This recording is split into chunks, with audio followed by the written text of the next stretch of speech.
तिकडे काढले फोटो मग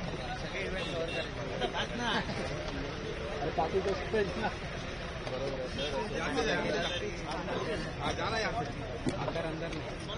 ओ देशले सर अरे जा तू आतमध्ये ना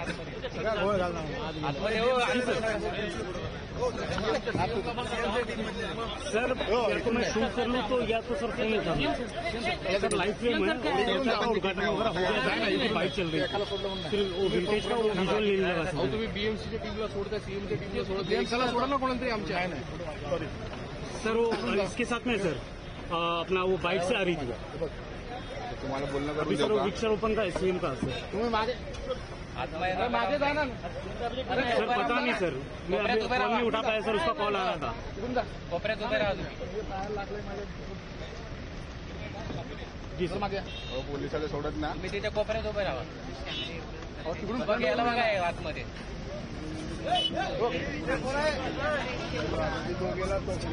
तुम्ही बोलून घेतलं म्हणलं काय केलंय उघडला लोकांचा एक खाडेसर ये प्रतीक पोलीला आतमध्ये ना फोटो ओ दादा ओ दादा ओ दादा ओ दादा ओ दादा हो आम्हाला काय हे बाजूला हे अजय अजित अजित खाली बस गणेश खाली बस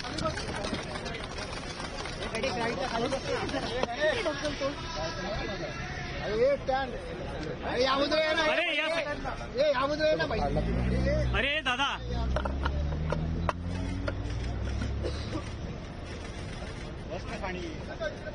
अरे खाली बघा अजून आरती ओळख नको बोला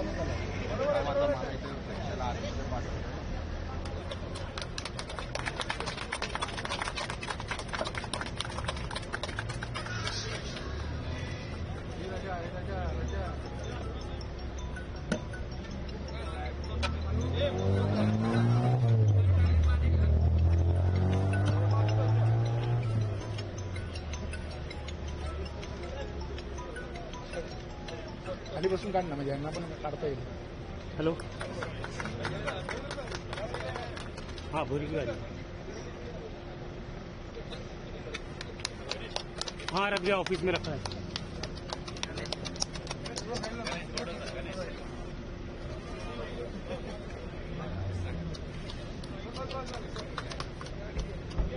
ये भाऊ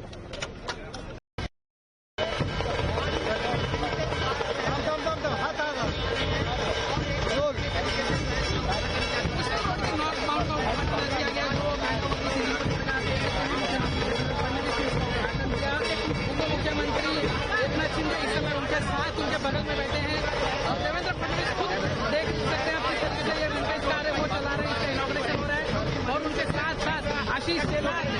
और प्रभात कोटा पर ये जो है मुंबई सबअर्बन के बाहर खड़ा है उनके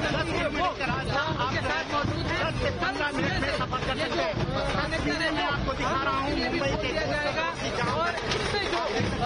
शानदार तस्वीरें हैं समंदर के मंत्रालय की तरफ से बनाया है सबअर्बन जाने एक चांगला प्रोजेक्ट आहे पण इथं 70 हेक्टरमध्ये मोठं गार्डन होणार आहे आणि त्याचं ईवाय काढलेलं आहे आणि अनेक लोकांनी इंटरेस्ट दाखवलाय सीएसआरच्या माध्यमातून 70 हेक्टर म्हणजे 100-200 एकर आणि दुसरं आपण जे आपलं महालक्ष्मी रेस्कोर्स जो आहे त्याची 120 एकर जमीन घेतलेली आहे म्हणजे 120 एकर आणि 175 असं 300 एकराचं मोठं सेंट्रल पार्क इथं होत आहे आणि ते आपण खालून अंडरपासने त्याला कनेक्ट करतो त्यामुळे मुंबईमध्ये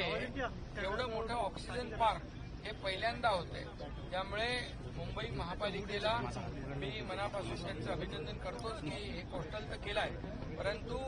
महालक्ष्मी रेस्कोर्सचा जो 120 एकराचा जो पार्ट आहे तोही आपण याला जोडतोय त्यामुळे म्हणजे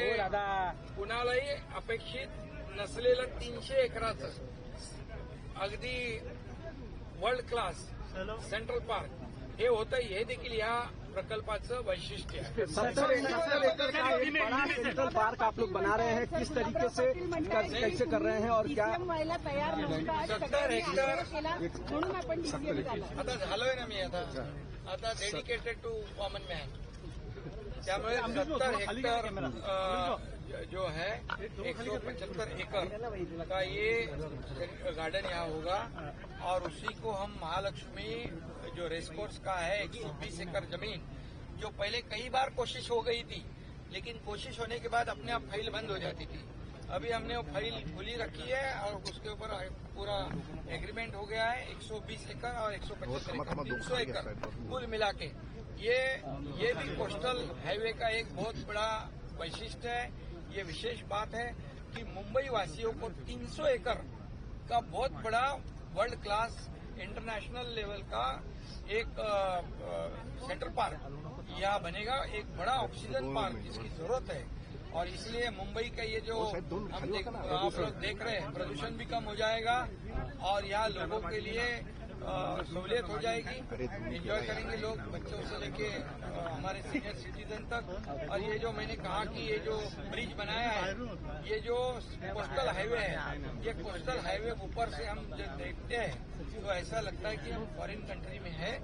और यूट्यूब में भी इसके बारे में पूछा जाता है तब लोग कहते हैं ये फॉरेन का है, लेकिन हमें गर्व है कि हमारे मुंबई में इतना बड़ा प्रकल्प हो रहा है. ये भी हमारे मुंबई वासियों के लिए ये प्रजासत्ताक गणतंत्र दिवस की एक बहुत बड़ी भेंट है. ये बहुत बड़ी गिफ्ट है. रोड भी है, जिस तरीके से फोटोग्राफ रिलीज किए गए, कुछ सवाल उठाए गए आदित्य ठाकरे की तरफ अभी से. मैं इतना ही बताऊंगा, जिन्होंने मेट्रो को स्टे दिया, जिन्होंने कारशेड को स्टे दिया, जिन्होंने कोस्टल को स्टे दिया, जिन्होंने एमटीएच जो लटल सेतु को स्टे दिया, जिन्होंने नागपुर मुंबई समृद्धि हाईवे को स्टे दिया, जिन्होंने कई प्रकल्पों को स्टे दिया, अगर हमारी सरकार न आती, उनकी सरकार न जाती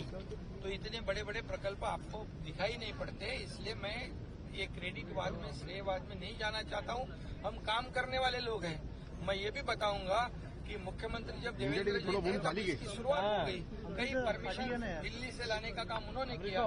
लेकिन ये सब करने के बावजूद बाबा साहब ठाकरे जी कहते हैं जिसने अच्छा काम किया उसकी वाह करो, लेकिन उनको भूमि पूजन में भी नहीं बुलाया. ये कहाँ का श्रेयवाद है. और आज जो काम कर रहे हैं यहाँ पर वो उनके कार्यकाल में शुरू हुआ. मैं मुख्यमंत्री था 2.5 साल में, इसको गति दे दी. अभी देवेंद्र जी मुख्यमंत्री है, ये बाकी जो बचा है ये पूरा हो जाएगा और मुंबई एक अंतर्राष्ट्रीय दर्जा का शहर हम बनाना चाहते हैं. वो सपना जो है मुंबई वासियों का पूरा करेंगे. सीएम दावोसवरून आलेले आहेत, आता भारत मंत्रिवादाचा त्रास होतो का?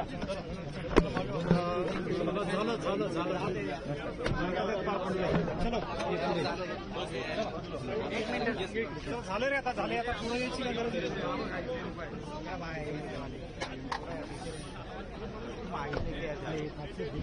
और एक